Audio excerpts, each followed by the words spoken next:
In December 2025, something shocking happened in the PJM interconnection power grid in the eastern US. Power capacity market prices surged more than 1,000% in just 1 year. Was it simply because people were using more electricity? No. Right now, the US power grid is at the center of a perfect storm, where three massive changes are colliding at once. First, AI that never sleeps. AI service infrastructure operates 24/7 and consumes enormous amounts of electricity for both training and inference. While traditional data centers in the past used around 10 to 25 megawatts of power, the AI hyperscale data centers being built today require more than 100 megawatts. That is equivalent to the annual electricity consumption of around 100,000 households. Even at this very moment, major companies are pouring tens of billions of dollars into building massive data centers across the US. In particular, according to PJM's own projections, 94% of peak load growth between 2024 and 2030 will come from data centers. Second, old power plants. Demand is exploding, but supply is shrinking. In the PJM region, large-scale fossil fuel power generation facilities have already retired, and additional generation capacity, equivalent to as much as 30% of current facilities, could disappear by 2030. In the most recent auction alone, around 6,600 megawatts of capacity exited the market, directly contributing to the sharp price surge.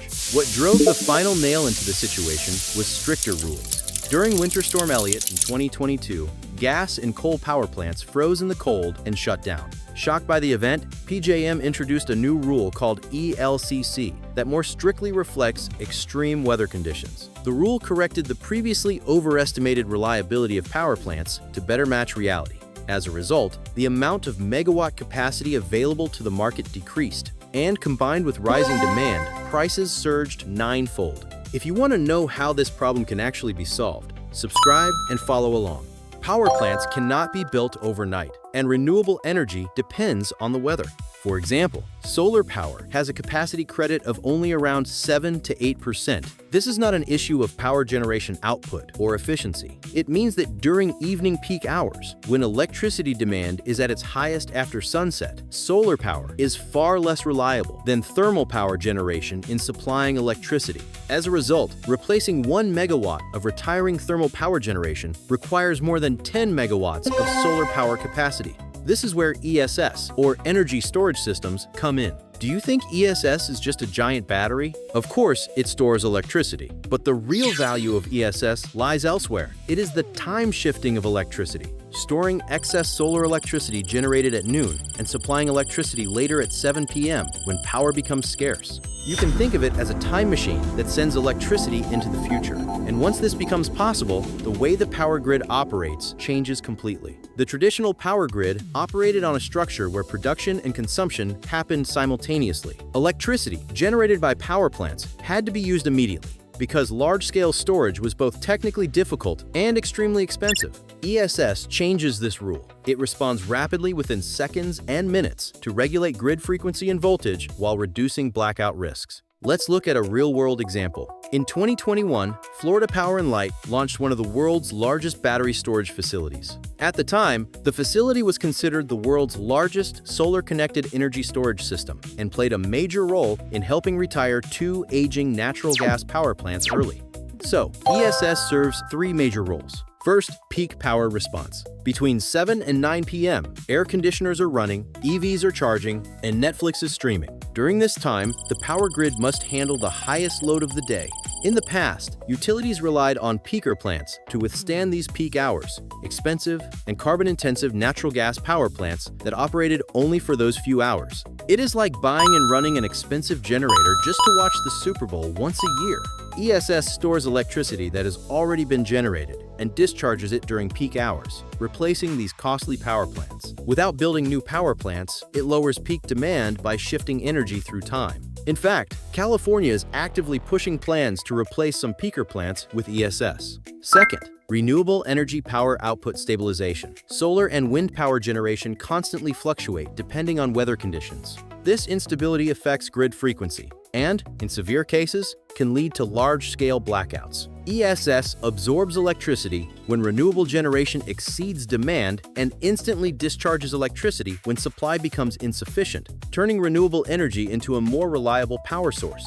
It stores excess daytime solar and wind energy to smooth out the duck curve.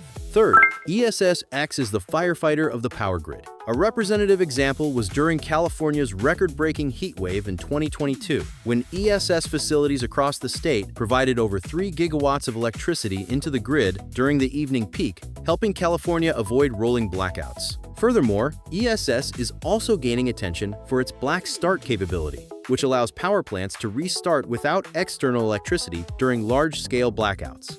Of course, ESS is not a magical solution that can solve every problem. 3 major challenges still remain: cost, lifespan, and long-duration storage. Battery prices have fallen by nearly 90% over the past decade, but building grid-scale ESS projects with hundreds of megawatt-hours of capacity still requires investments worth hundreds of millions of dollars. As a result, the global market is increasingly adopting LFP batteries, which are safer from fire risks and offer better cost efficiency. Compared to NCM batteries, they are cheaper and provide higher thermal stability, making them more suitable for large-scale power grid installations. LG Energy Solution is also joining this trend by constructing a large-scale battery production hub in Arizona.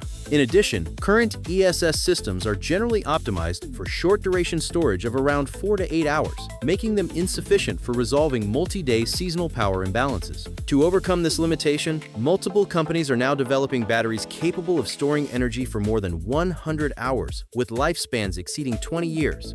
The U.S. Department of Energy also sees long-duration energy storage as a key technology for the future power grid, and is promoting the Long-Duration Storage Shot program, which aims to lower the cost of technologies capable of storing electricity for more than 10 hours by 2030. Tax credits through the Inflation Reduction Act and federal subsidies are accelerating this trend, while utility companies across the U.S. are racing to announce large-scale ESS projects. ESS is becoming essential infrastructure, not simply because it is environmentally friendly, but because it enables the power grid to operate more stably and efficiently. The future power grid crisis is not simply a one-dimensional problem of running out of electricity. It's a battle against bottlenecks, against the inability to reliably deliver electricity to the right place at the right time. Those who understand this shift will hold the power in the future energy market. If you found today's video helpful, please like, subscribe, and turn on notifications. We'll be back with more battery deep dive content connected closely to your everyday life.